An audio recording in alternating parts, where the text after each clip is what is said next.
Bapak yang masih ada di rumah untuk segera memasuki tajuk Rahmat Ramadan bulan ini, biar acara segera dimulai. Insya Allah nanti akan disampaikan oleh Mas Akbar. Kurang lebih pembacaan atau penyampaian sejarah Cirebon ini antara 1 sampai 1,5 jam, biar Bapak tidak terlalu malam. Banyak pemakaian sampai 2 jam lebih kayaknya. Ya memang saking asiknya karena namanya sejarah kan terus berlanjut. Ya, jadi nggak nyadar, makanya sekarang insya Allah sekarang dimulai dari pukul 21 lewat 10 ya, sampai dengan pukul 22 paling lama sampai lewat 30 untuk berlanjut sesi kedua. Baik, terima kasih kepada Mahenda. Bismillahirrahmanirrahim. Assalamualaikum warahmatullahi wabarakatuh. Ingkang dipun kula hormati Rama Gusti Sultan Keprabonan Pangeran Andi Raja Keprabon sareng Ibu Den Ayu, ugi Pangeran Henda Raja Keprabon, Pangeran Hendria, dan sedanten para alim, para sepuh, para yai, para ustad ingkang sami dipun kula hormati, para kasepuhan yang pada kesempatan ini hadir, mengingatkan kepada semua tentang nawaitu kita belajar sejarah ini adalah yang pertama, kita murni untuk agar sekiranya peristiwa-peristiwa di masa lalu itu bisa kita ambil hikmahnya dan ibrahnya. Jadi membaca sejarahnya itu tidak seperti kita membaca catatan luka-luka lama yang setiap membuka lembaran demi lembarannya yang muncul adalah amarah, dendam, dan sebagainya. Jadi murni kita ini untuk bersama-sama semoga mendapatkan ibrah dan hikmah dari peristiwa di masa lalu. Yang dalam teori sejarah itu dikenal dengan nama periodisasi. Periodisasi ini kita akan bicara perjalanan Cirebon. Selama ini kalau kita ditanya soal Cirebon, siapa sesepuhnya, pasti jawabannya cuma satu, Sunan Gunung Jati. Jawabannya Sunan Gunung Jati dan Bangku Cirebon saja. Berarti selama 590 tahun Cirebon itu boten-benten sapa. Kita tidak mampu memaparkan siapakah sebetulnya yang berhasil mempertahankan Cirebon sehingga sekarang masih ada.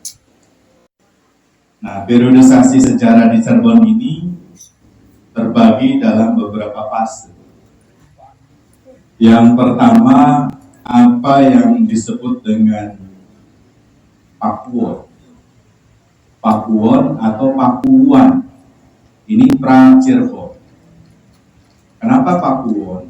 Karena figur utamanya adalah seorang kepala desa. Pangeran Walangsungsang ketika melakukan proses babat alang-alang pasca berangkat dari Astana Gunung Jati di sana, dari Giri Amparan Jati menuju ke wilayah selatan dari Pasambangan atau Amparan Jati, di daerah yang kemudian oleh beliau dikenal dengan nama Kebon Pesisir, yang kemudian dikenal menjadi Lemah Wuku. Pada masa itu di wilayah Kebon Pesisir ini sudah ada kepala desanya di Danau Setra, dan Danau Setra ini juga putra dari Gidan Warsi kalau tidak salah. Nah, dari mana arah kedatangannya Danau Sela, Danau Setra, dan Warsi ini? Itu dari sebuah daerah yang sekarang seringkali jadi tempat piknik, Gunung Dieng, Pangraksa Bumi alias Raksa Bumi. Orang orang yang ngurusi petuk ya Pak ya, petuk terus batas tanah atau apa yang urusannya dengan pertanahan. Nah, yang menjadi menariknya posisi Pangeran Walang Sungsang di periode Pakuan ini, walaupun kita tahu bahwa beliau adalah putra mahkota dari Sri Baduga Maharaja atau Prabu Siliwangi, meninggal di Danusela, baru kemudian Pangeran Cakrabuana menggantikan. Ada yang tahu Pangeran Walang Sungsang, ada yang kenal Pangeran Cakrabuana, ada yang kenalnya Pak Ki Raksabumi, Kilanya Layan itu termasuk kelapakannya dari Bambu Cermin. Satu nama diharapkan diketahui oleh banyak orang lumayan, bahwa pilkada kan dikenal masih. Tapi Bambu Cermin itu berbeda tipikal karakternya dengan kita-kitaan orang sekarang. Di Jamblang itu Pangeran Kebagusan, karena beliau di sana mengajari masyarakat untuk membuat pelatihan pembuatan gerabah. Jadi orangnya satu tapi nama di mana. Nah, periode ini periode Pakuwon. Nah, setelah Pakuwon ini terbentuk ya dalam sejarahnya, ketika beliau pergi haji bersama adiknya Mas Ratu Rara Santang, itu kan bertemu jodoh. Kemudian melahirkan putra Syekh Nurullah dan juga Syarif Hidayatullah. Nah, setelah Pakuwon itu periodenya berganti menjadi Kesunanan. Nah, Kesunanan ini tokohnya ada dua. Yang pertama Kanjeng Gusti Sinuhun Sayyidina Syekh Syarif Hidayatullah atau Sunan Gunung Jati. Yang kedua Syarif Maulana Fadilah Khan atau Fatahillah atau Paletehan atau Tagaril Wong Agung Pasien, namanya juga banyak. Nah, dalam sejarah nasional kita, Fatahillah ini menurut Profesor Slamet Mulyana adalah orang yang sama dengan Sunan Gunung Jati, karena beberapa naskah kuno yang ada dan kemudian membuka lembaran sejarah Cirebon ini ditemukannya di Jalan Pago. Sudah dalam kondisi diikat tali rapia, dikilo dan siap dirongsok. Nah, sekitar tahun 70-an itu ditemukan oleh para sepuh kita, ada Pak Dede Sudana, kemudian Pak Mas Kadi dan tokoh-tokoh yang lain, yang notabene pada masa itu bertugas sebagai pamong budaya di Cirebon. Nah, di periode Kesunanan ini Sunan Gunung Jati ketika memangku posisi sebagai, ada yang menyebut sebagai raja, ada disebut pemangku spiritual dan sebagainya, bahkan ada juga yang mengenalnya sebagai wali. Nah, sosok Sunan Gunung Jati ini memiliki kapasitas persis seperti apa-apa yang memang itu kemudian menjadi gelar bagi beliau. Ketika di Cirebon itu banyak melakukan apa yang mungkin kalau pakai bahasa sekarang itu inovasi atau gebrakan-gebrakan baru. Ini soal pembangunan Masjid Agung Pakungwati atau Masjid Agung yang sekarang dikenal dengan nama Sang Cipta Rasa. Pada proses peletakan batu pertama oleh Sunan Gunung Jati, karena Raden Patah dan juga Sunan Kalijaga juga meminta bantuan untuk agar dibantu, maka karena Demak meminta bantuan, setelah meletakkan batu pertama itu kemudian membantu pembangunan Masjid Agung. Makanya umurnya sarset. Nah, ketika Sunan Gunung Jati meletakkan pembangunan pertama, peletakan batu pertama, beliau dalam pidato ke masyarakat. Gusti, kalau Sang Cipta Rasa saja dibangun, maka kami ini atau saudara-saudara kami yang kebetulan agamanya berbeda, ini orang Tionghoa yang mungkin para pengawal pribadinya mungkin, itu boleh tidak membangun tempat ibadah. Jadi bagi saya kalau kemudian sekarang ada problem soal pembangunan tempat ibadah dari siapapun adanya yang berbeda, berarti boten ngaji Cirebon. Bantuan sebatang kayu oleh Sunan Gunung Jati yang kemudian beliau bawa sendiri, dan kayu itu kemudian sekarang mendaratnya di mana kalau bahasa mendarat? Itulah yang sekarang menjadi salah satu bagian dari blok sebuah kelenteng yang ada di Jamblang. Para pengurus kelenteng Jamblang kalau ditanya mana kayu yang dari Sunan Gunung Jati itu nunjukin, Pak. Oh ini kayunya. Nah, walaupun ada mitologi kayunya selalu basah, yang dikiratakan konon kayunya nangis. Jadi seolah-olah diperumpamakan kayunya nangis, soalnya tempatnya mestinya bukan di sini. Jadi dimitoskan seperti itu. Nah, ini berangkat dari sebuah peristiwa ketika selepas menikahkan putranya Sunan Gunung Jati, yaitu Pangeran Brataklana yang menikah dengan putrinya Sultan Trenggono. Nah, itu dalam satu waktu sepulangnya dari Demak Bintoro itu dengan menggunakan kapal. Dalam sejarah Syekh Siti Jenar ini dengan Pangeran Cakrabuana itu kalau bahasa sekarang itu teman PAUD, teman waktu ngaji di madrasah itu, bahkan kecilnya samaan. Ke Pangeran Cirebon bertanya seperti itu, kenapa yang menjadi pengganti bapak kamu itu bukan kamu? Nah, kenapa Syekh Siti Jenar berani bertanya itu kepada Pangeran Cirebon? Karena Pangeran Cirebon, putranya Bapu itu ngajinya, sekolahnya juga ke Syekh Siti Jenar.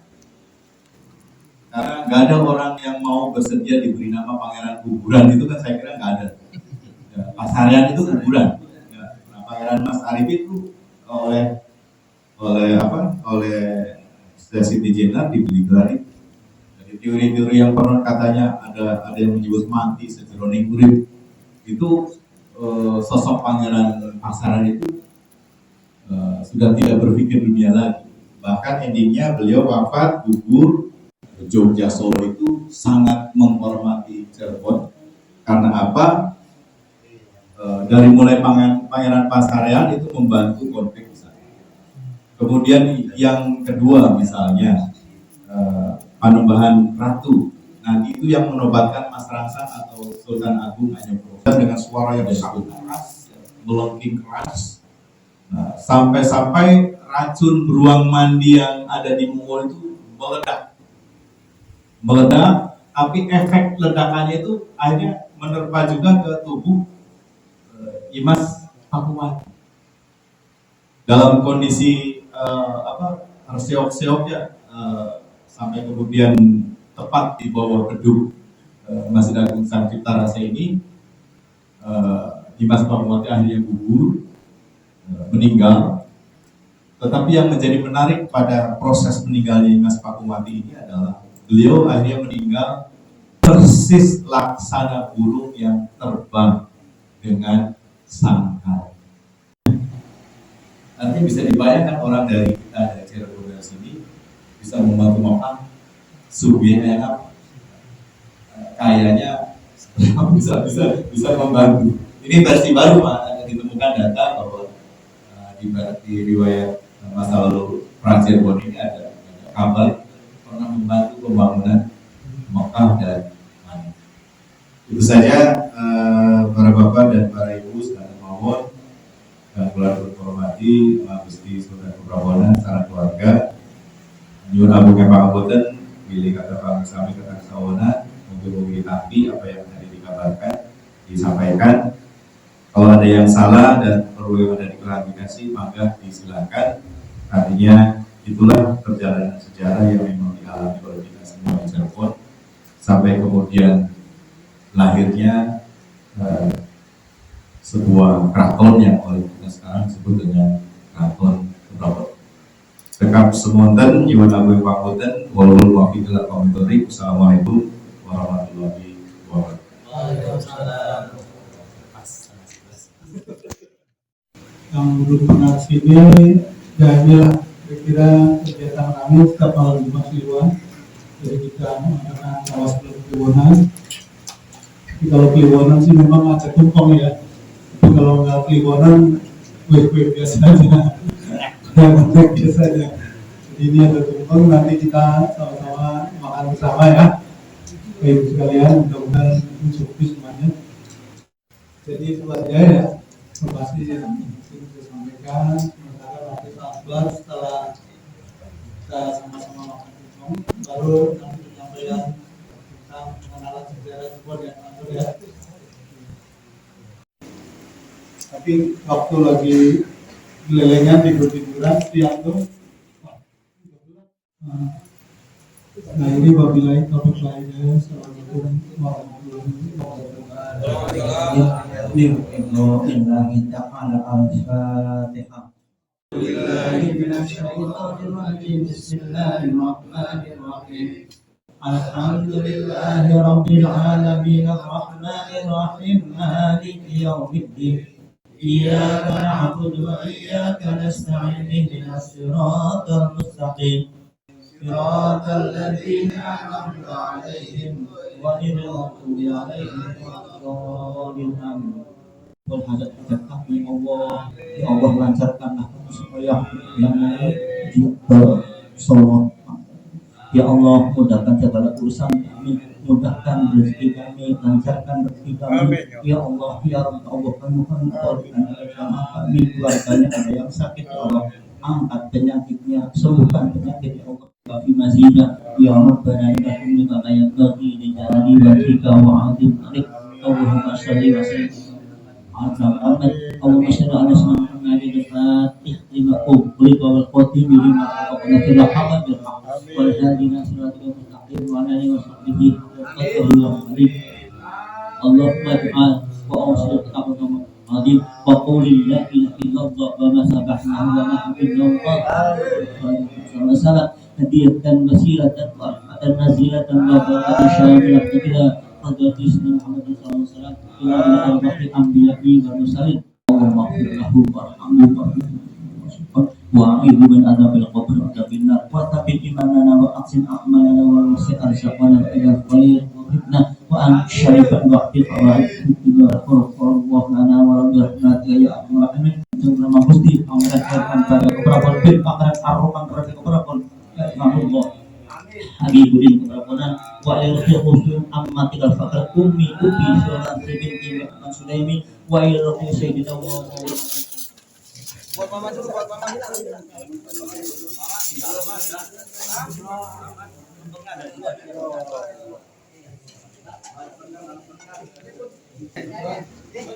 banyak sama itu gitu mau terkait mau enggak dua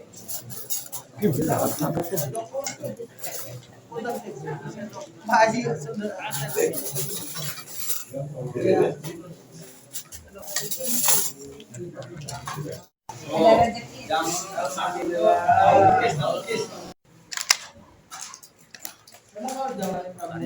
ini warna lendotan aja. Turun lendotannya.